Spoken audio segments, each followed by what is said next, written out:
Hello students, welcome to Bishop Academy online classes. Students, today in this video we will study about post fertilization structures and events.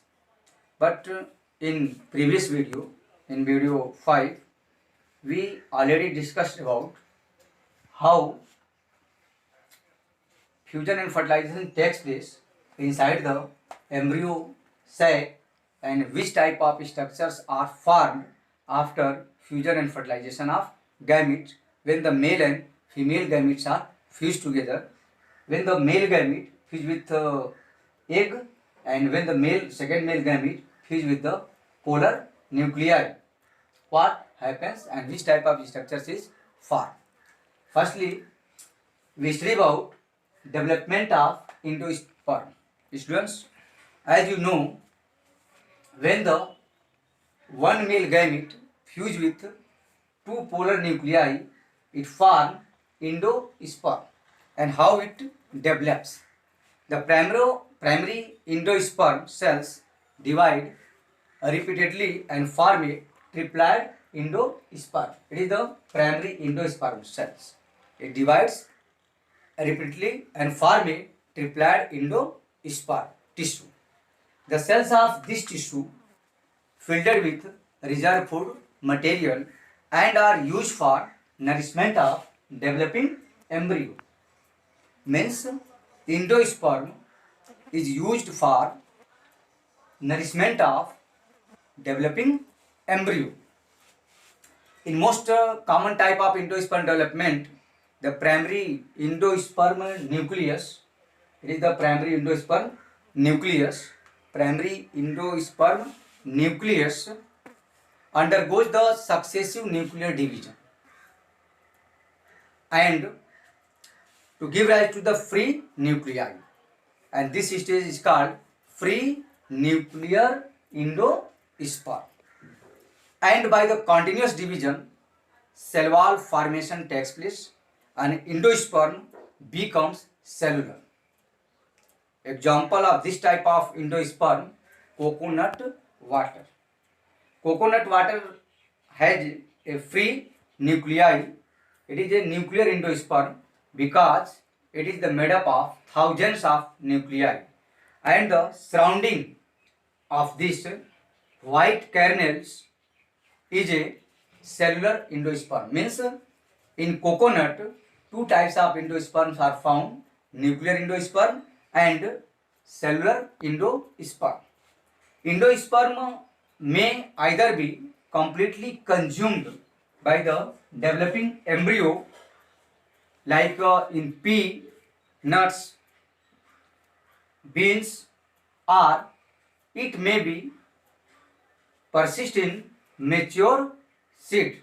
So, if the endosperm completely consumed by the developing embryo, it is called non-endospermous seeds. And if the endosperm persists like in castor and coconut and be used up during the seed germination. So we will study about development of an embryo. How embryo is develops. Students, as you know, when one male gamete fuse with one egg cells, it form zygote, and zygote further develops into an embryo. And the development of embryo from zygote is called embryogenesis. Students, embryo develops at the micropylar ends of the embryo sac where zygote is situated. Most zygote divides only after certain amount of endosperm is formed. Means when the endosperm is formed, then zygote is develops because it obtains nourishment through the endosperm. The early development of embryo are similar in both monocot and dicot, and the zygote gives rise to the proembryo and subsequently to the globular and heart shaped. globular and heart shaped. And finally, matured embryo. A typical dicartilaginous embryo consists of an embryonal axis and two cotyledons. The portion of embryonal axis above the level of cotyledons is called epicotyls, which terminates with the plumule. It is called plumule and it is called radicals. Plumule further develops into shoot and radicals further develops into roots, and it also covered by a root cap. Covered by a root cap. Embryo of monocot possesses only one cotyledon. As you know, embryo of monocot possesses only one cotyledon. In grosses, it is called scutellum.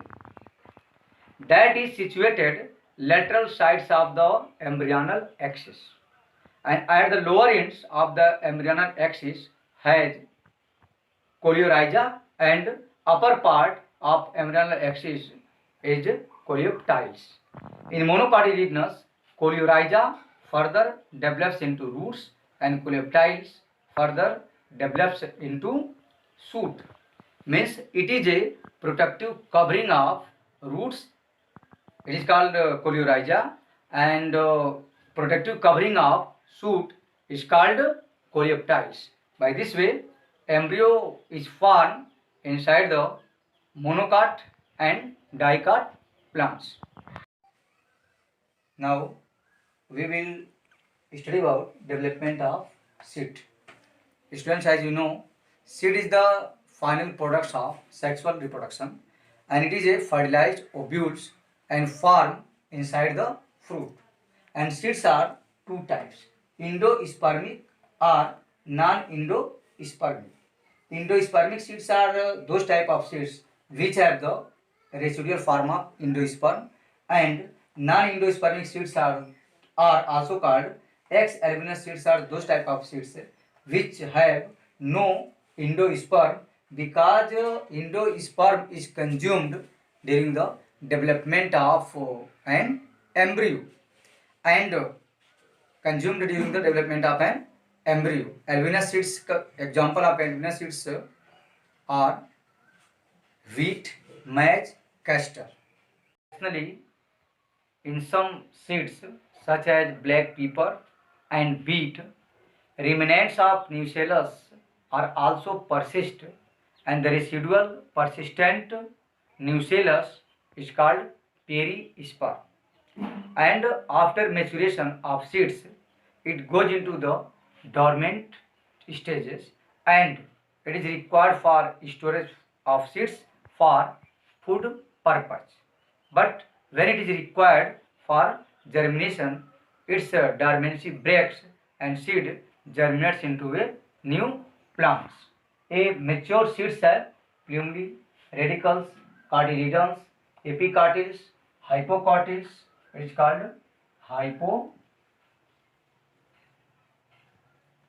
hypocotyls. It is a mature seeds. By this way, seed develops inside the ovary, and it is a fertilized ovules. Now, what is apomixis and polyembryony? In some cases, seeds are also formed without fusion and fertilization. This type of seeds is called apomictic seeds. Then what is the apomixis?